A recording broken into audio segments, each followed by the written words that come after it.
ಸುಲಭವಾಗಿ ಹಣ ಮಾಡೋಕೆ ಅಡ್ಡದಾರಿ ಹಿಡಿದ.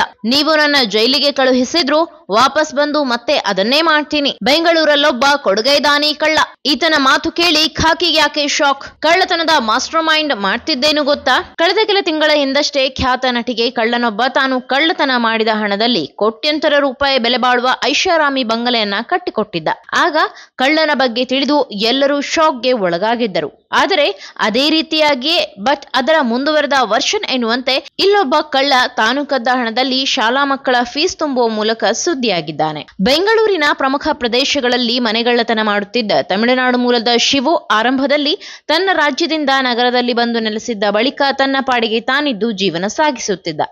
ಆದರೆ ಸುಲಭವಾಗಿ ಹಣ ಸಂಪಾದನೆಯ ಮಾರ್ಗಗಳಿಗಾಗಿ ಶೋಧ ನಡೆಸಿದಾಗ ಈ ರೀತಿಯ ಕಳ್ಳತನ ಮಾಡುವ ಮೂಲಕ ಹಣ ಮಾಡಬಹುದು ಎಂದು ತಿಳಿದುಕೊಂಡಿದ್ದಾನೆ. ಈ ಮೂಲಕ ಯಾವುದೇ ಕಷ್ಟವಿಲ್ಲದೆ ಅಡ್ಡದಾರಿಯಲ್ಲಿ ದುಡ್ಡು ಗಳಿಸಲು ಕಳ್ಳತನವನ್ನೇ ತನ್ನ ವೃತ್ತಿಯಾಗಿ ಮಾಡಿಕೊಂಡಿದ್ದನು. ಆತ್ಮಹತ್ಯೆಯ ನಿರ್ಧಾರಕ್ಕೆ ಬಂದಿದ್ದ ಶಿವು. ಇನ್ನು ಈ ಕಳ್ಳನ ಬಗ್ಗೆ ಇನ್ನೊಂದು ಇಂಟ್ರೆಸ್ಟಿಂಗ್ ವಿಚಾರವೆಂದರೆ ಈತನಿಗೆ ಹೆಂಡತಿ ಮಕ್ಕಳಿಲ್ಲ. ಹೀಗಾಗಿ ಆತ್ಮಹತ್ಯೆಯ ನಿರ್ಧಾರಕ್ಕೆ ಬರುತ್ತಾನೆ. ಆದರೆ ತನ್ನ ಸುತ್ತಮುತ್ತಲಿನ ಪೋಷಕರು ತಮ್ಮ ಮಕ್ಕಳ ಶಾಲಾ ಕಾಲೇಜು ಫೀಸ್ ಕಟ್ಟಲು ಪರದಾಡುತ್ತಿರುವುದನ್ನು ನೋಡಿದ್ದ ಶಿವು ಇದೇ ರೀತಿಯ ಮಕ್ಕಳಿಗೆ ನೆರವಾಗಬೇಕೆಂದು ತೀರ್ಮಾನಿಸಿ ಕಳ್ಳತನವನ್ನ ಶುರು ಮಾಡುತ್ತಾನೆ. ಬ್ಯಾಡರಹಳ್ಳಿ ಸೇರಿದಂತೆ ಹಲವೆಡೆ ಚಿನ್ನಾಭರಣಗಳನ್ನ ಕದ್ದಿದ್ದಾನೆ. ಅಲ್ಲದೆ ಸ್ನೇಹಿತರಾದ ಅನಿಲ್ ಅಲಿಯಾಸ್ ಜಗ್ಗ ಹಾಗೂ ವಿವೇಕ್ ಈ ಇಬ್ಬರನ್ನು ತನ್ನ ತಂಡಕ್ಕೆ ಸೇರಿಸಿಕೊಂಡಿದ್ದಾನೆ. ಈ ಮೂಲಕ ತಾನು ಕದ್ದಿದ್ದ ಚಿನ್ನಾಭರಣಗಳನ್ನ ಅವರಿಂದ ಮಾರಾಟ ಮಾಡಿಸುತ್ತಿದ್ದ. 22 ಲಕ್ಷ ರೂಪಾಯಿ ಚಿನ್ನಾಭರಣ ಮಾರಾಟ. ಬೇಗೂರು ನಿವಾಸಿಯಾಗಿರುವ ಶಿವು ಅಲಿಯಾಸ್ ಶಿವರಪ್ಪನ್ ತಾನು ಕದ್ದ ಚಿನ್ನವನ್ನ ತಮಿಳುನಾಡಿನಲ್ಲಿ ಮಾರಾಟ ಮಾಡಿದ್ದ. ಅದರಲ್ಲಿ ಬಂದ ಹಣವನ್ನ ವಿವೇಕ್ಗೆ ಹಾಗೂ ಅನಿಲ್ಗೆ ತಲಾ 4 ಲಕ್ಷ ರೂಪಾಯಿಗಳನ್ನ ನೀಡಿ ಆಟೋ ಖರೀದಿಸಿ ಕೊಟ್ಟಿದ್ದಾನೆ.